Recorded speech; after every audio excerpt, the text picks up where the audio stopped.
Welcome to another exciting episode of Musa and Show. Here is what we have today. Sanibona, ngolwesithathu silindele uEnoch Godongwana, uMinister weFinance ukuthi asethulele ibudget speech. So angizukuphawula lutho ngayo. Noma ke ekwenzeni kwami le video bengifuna ukukhuluma ngestatement engisibonile lathi khona it's either ukhuphula iVAT okanye uvala iSRD. iSRD ke ile mali le 350 or 370 le phumela abantu abangasebenzi. Kodwa ke okwamanje ngicela nje sisi noma yini singayikhuluma sithi ukulinda kancane azayithula ibudget yakhe siza ukuthi uthini. Kodwa ke kunokuthi ngiyeke ukukhuluma ngevideo ngibona ukuthi asixoxe nje ngalokho. The ANC is going to tax us into poverty. If you still believe the ANC cares about this country, you're either delusional, brainwashed, or you're part of the problem. Okhuluma la uRob Hersoff. uRob ke yena ngokwakhe angeke azawuza umehluko mangathiwa kukhushulwa iVAT ngoba vele unayo imali. Kodwa thina yithina esizwa kakhulu umehluko. Kodwa iphuza lishoyo libaluleke kabi.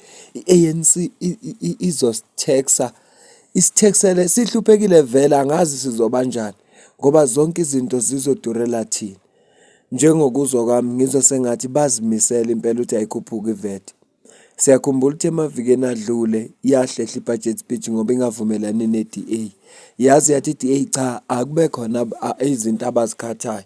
Umbalula waphendula wathi bona njenge-ANC ababhilivele ekuthenini bakhathe kuma expenditure wabo.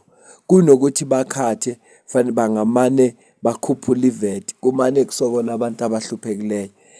Statement engizwile la sure ubaba uGwede Mantashe. Yabona ufikile embalula bengimazi njengomuntu honest. uGwede honest kakhulu. Ngicela uzwe la. Amabhulu ayisiba. Kodwa amabhulu bakuthiwa kunebudget yendlela. Ebeyenza indlela abe i2% ukwenzela nikwe iallocation yokugqibezela. Thina siba ingabi kwindlela nebudget iphele. Now, that is disdain esipsitha ngayo isociety. Amakomreza amajola zawenza ke naye ngapha eXhosa indawo entanda ukuya kuyo leyo. Wakwindlela apha igqityiwe ngoku. Eyahlala for minutes kuthiwa sisigqebhezana kuthiwa sisikathula because siyenze half asayigqiba. Xa izawuvulwa comrade premier izawuvulwa kwathiwa kwathathwa ipremier of the time neminister zafakwa kwihelicopter zobekwa kwindawo ethile zafika bakhathile iribhon baphinda bemka ngehelicopter yabona abayiboni manje ndlela ifiki apha ngapha ngento enziwanga kwenziwe esikhona khona bazomiswa basika iribhon apha all the time awunakabona ikhona indlela apha funeka ke abantu bazimathela boyijonga ndlela yemadwaleni. That is the road. Le statement esenziwa ubaba uGwede Mantashe la ungasithatha njengejoke kodwa si statement esisitshela ukuthi sifike kanjani la sikhona. Njengoba ubona nje la ku screen sakho kuveza izulu njengoba belinile. Kunemoto efuneka izidonso ugandaganda ikwazi kuhamba. Indlela zakhiwe. Hulumeni uzithele ngabandayo. Kodwa ke esikwaziyo iyaphuma imali. Amathenda atholwa abantu abathize abangabangani babantu abathize. Tokuqala ufune badizele lawo bantu badle nabangani babigcina ingakhiwanga indlela. Ngithi kangilethe le video ngoba ngifisa ukuthi ngithi sila sikhona nje kungenxa yayi ANC.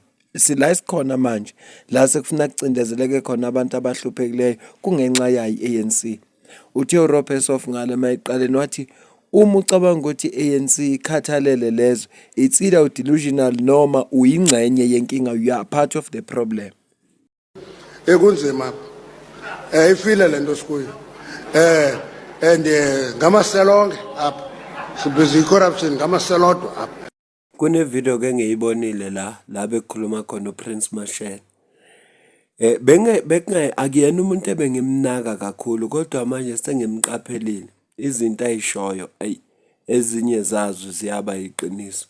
Ngakho ke ngifuna ukucaphuna yena Kodwa ngiyafuna ukuzuphawula kwakho ngalolu daba esixoxa ngalo ukuthi wena ubona kanjani uma mina ngokubona kwami sikule nkinga esikuyo namuhla lapho khona funeka kukhuphula iVAT, ukhushula iVAT kuhlupheka abantu lapho khona izinto zingenzeki la izwe lethu elingathuthukile kusekhona abantu abakha amanzi le emgoqweni abangenawo amanzi ahlanzekile.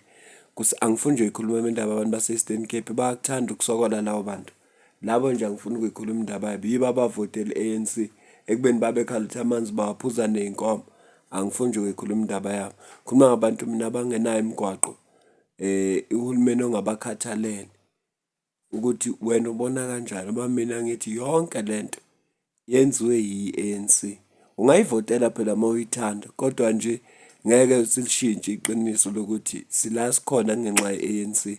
Ngicela uzwe la. I see the ANC declining, falling below 30% in 2029. 29, Yes, they're going yes. 10 points further down. Now, where do they come from? They're now sitting at 40%, right? 49, They come from 57%. So what I'm talking about, by the way, it's actually nothing compared to where the ANC comes from. Sure. So the ANC will decline first. Remember, the ANC is exiting the political scene. Wow. So the ANC will get below 30% in 2029. And there's nothing the ANC can do, by the way, to reverse its fortunes because the verdict has been delivered. We now know after 30 years that the ANC is a corrupt party, is also an incompetent party, and is also an immoral party. So the verdict is clear. Nothing will change that. Nobody who leads the ANC now will reverse that. Even Cyril Ramaphosa has failed to reverse that trajectory because Cyril Ramaphosa himself, by the way, is not a saint. I mean, if you think of Palapala, you know what Cyril did, by the way, with those dollars? If I did it, people would be coming to greet me in prison. If I did it.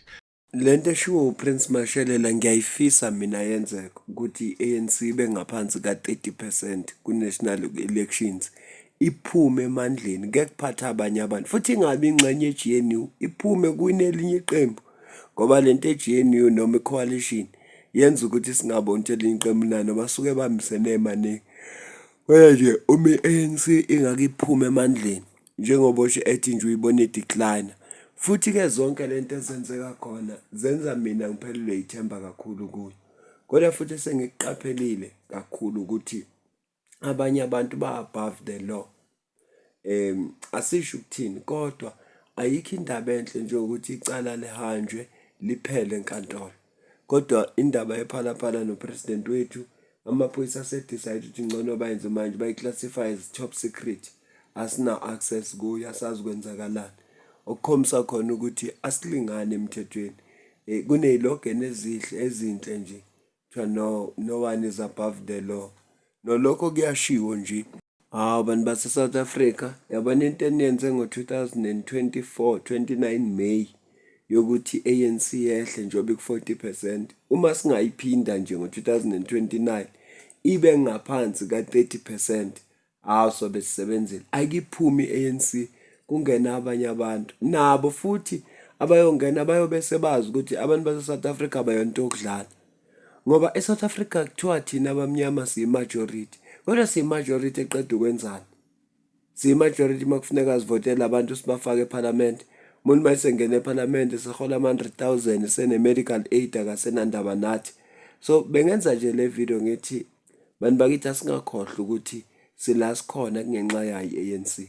Inhloso yami nje kwenza le video ngoba nale ndaba ye-budget sizokhuluma ngayo mase ngenza ivideo umkhonto wesizwe umkhonto wesizwe umashile bethi ayingakhuphuka iVAT. Sizokhuluma ke ngayo lapho kancane.